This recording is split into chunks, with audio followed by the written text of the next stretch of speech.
Hey, it's Ron from Mine Mount Models. It's been a while. As you can see, my railroad is in various states of completion. Well, the next state is gutting this place. Stay tuned.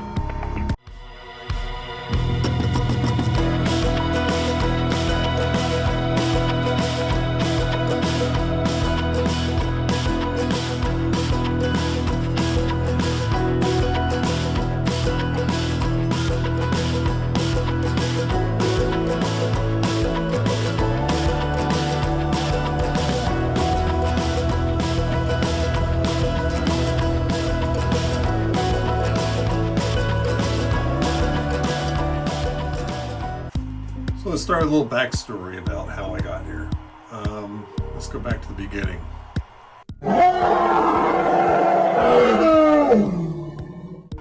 Whoa, not that far. Whoa, let's go a little bit further ahead.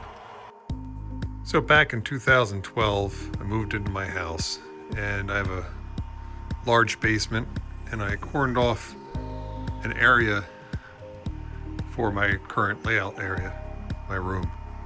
It's about 14 foot by 15 foot. That's the space that you see now. Through that way, there's a whole nother little annex, I guess you'd say. It's about 3 foot deep and 20 foot long. At the time, when I started designing my layout that is currently what you see here, is the Mine Mount Seaside Railroad. You can see that on Facebook. There are some videos. This is kind of a print up of it here. You can see that on Facebook on the Mine Mount Seaside Railroad Facebook page.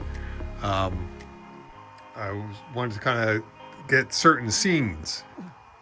So I designed the layout to accommodate certain scenes, and I wanted some switching because I've always enjoyed switching.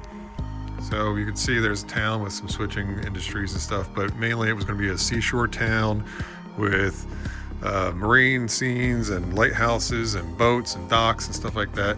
I wanted a small town here that would have like a coal dock and stuff like that. Again, very limited switching area. I was thinking, okay, I'll have a sawmill. I wanted narrow gauge, so I did a dual gauge yard over here, and that yard never really worked out that great. I was never completely satisfied. Wasn't enough storage, wasn't enough interaction between the two gauges, between the 3 foot gauge and the standard gauge railroad. Everything is hand laid track. And I started some scenery. A lot of you have seen pictures of my trestle. I do love this scene, and I will probably cut this section out and keep this because it's cool. I did enjoy building this here, and my daughter helped me, so it's got sentimental. Yeah, but the possibility of me keeping this and having it as a display somewhere in my other area of my basement might work out. So I'll keep it off to the side for now.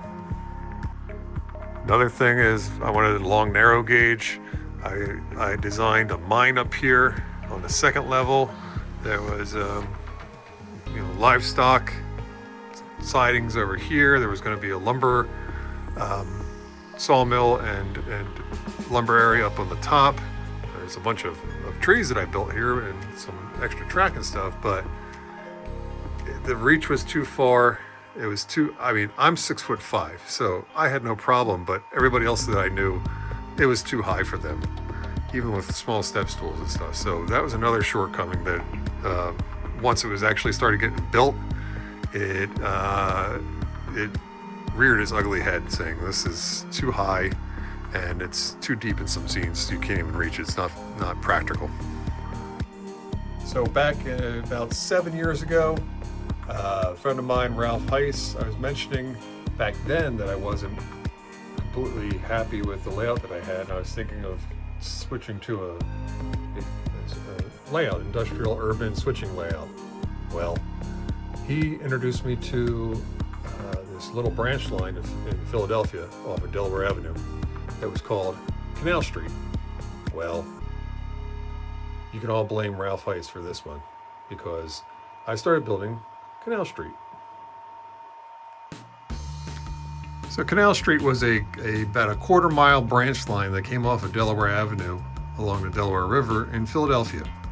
And this is one of the modules that I created. I was going to have it as 5 modules that completely connected together and made this quarter-mile stretch of track that had about 12 industries on it, all different types of warehouses and pharmaceuticals and sugar and meat packing and gas works, lumber yards. It had all kinds of industries on this little stretch of track. And I designed it off of Sanborn maps and Google maps, the aerial views and stuff, where there was 0 compression. The quarter mile ended up being about 20 foot. So each one of these modules is about 4 foot. I have 3 of them built. Basically it would have been HO scale, true to scale, this whole stretch of road. But in the meantime, I started a Craftsman Structure Kits company. Why not? Because there's plenty of time for everything. Well, that took up all of my time, and any kind of free moments that I had, I spent even more time filling out and making my business grow. All layout activity was put on hold. So much of my time was spent designing Craftsman Structure Kits like this Echo Point Harbor series featuring Crown Transfer. It's our first limited run kit, and our newest kit coming out. It's going to be Pier 7 Food and Fuel. That will be a full kit, as you see there, or you'll be able to also just buy the pier and floating dock section of it without all the buildings and detail parts. It'll just be a pier that you can use for whatever you'd want. Also, you can just get Echo Point Lighthouse, the Sunken Boat, Kooning's Rope and Pulley, one of our most popular Krabby Jackies. And there's Echo Point Charters. And soon, where that hill is, will be another kit coming out. Stay tuned for that. And our ever-growing wall of 3D resin detail parts and accessory kits and models that are available on the website too, MineMountModels.com. So to feed the addiction, Ralph ended up sending me another book that kind of pushed me over the edge a bit. It's a book, John Pryke. It is Building City Scenery. This is a good book for getting the general gist of what is needed to have lots of street running, big industries, tight quarters, the scenes and views and angles and everything. Check into that.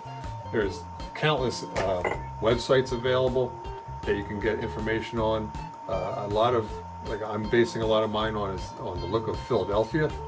And I go to a lot of phillyhistory.org, I think it is, and a lot of different websites that are out there. Just do some hunting around.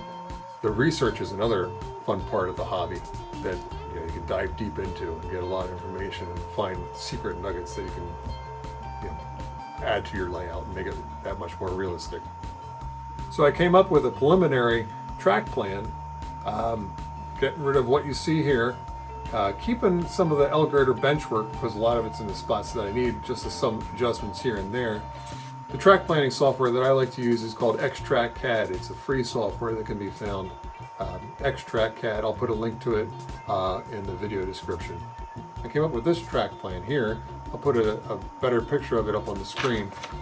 And you can see that there's a lot of street running, there's car float activity, there's some smaller pocket yard type of yards and industries. I'm utilizing the back room here that you see is blocked off currently. I'm going to open that door because, as you can tell by the gray hair, I'm not getting any younger. And ducking under a layout isn't that fun. It won't be 2 levels anymore. It's going to be fairly flat for the most part. I'll be able to walk to the back section, that 3 foot by 20 foot area, and I'll utilize that as a long, narrow street running section with some industries and buildings and businesses there. I'm going to keep some of the holes in the wall so that it can wrap around and connect the whole layout together. It'll be a point-to-point operation, but the doorway, which the camera is sitting in actually right now, I'm going to accommodate for a drop-in section because I do like to have a train running around sometimes, just continuous loop. But for the main operation and 90% of the time, it'll be a point-to-point. I even started printing up some 1-to-1 HO scale track to see how the long street running and stuff would actually look in this space. As you can see here, this will end up being closer to the wall because, as you can see, my original layout is way too deep. You can reach the main yard here, but I could not reach the back scenes and the switchbacks for the narrow gauge and stuff. It's just impractical. So all my shelving is going to be mostly 24-inch. Some areas will go up to 30-inch deep, but easily accessible. All shelf layout type stuff. Either you're going to work it from both sides of the peninsula here where the car float will be, or it'll be a wraparound and easy to get to. I think that type of design is very practical in the modern model railroading type of scene that's happening. The big spaghetti bowl loop-loops, they look great. You can run trains like crazy. If you're into that, awesome. But the reachability of it, it's just not working for me anymore. And this is going to provide me with a lot of switching opportunities, a lot of the small switchers that I like, either diesels or the smaller steams, a lot of the 50-foot, 40-foot box cars, the gondolas, the tank cars. There's a gasworks that I'm going to try and work into this layout, the car float operations, a lot of the pocket yards and stuff like that. So I'm really excited about this venture. Looking forward to it.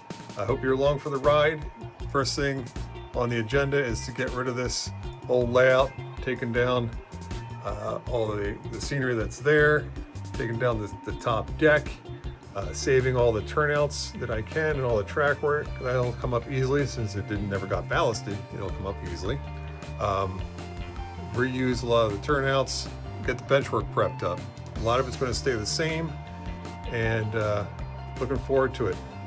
When I start scenicking the new layout, I'm going to be incorporating a lot of new kits into the layout, and that's going to spur on all kinds of production and products that are available.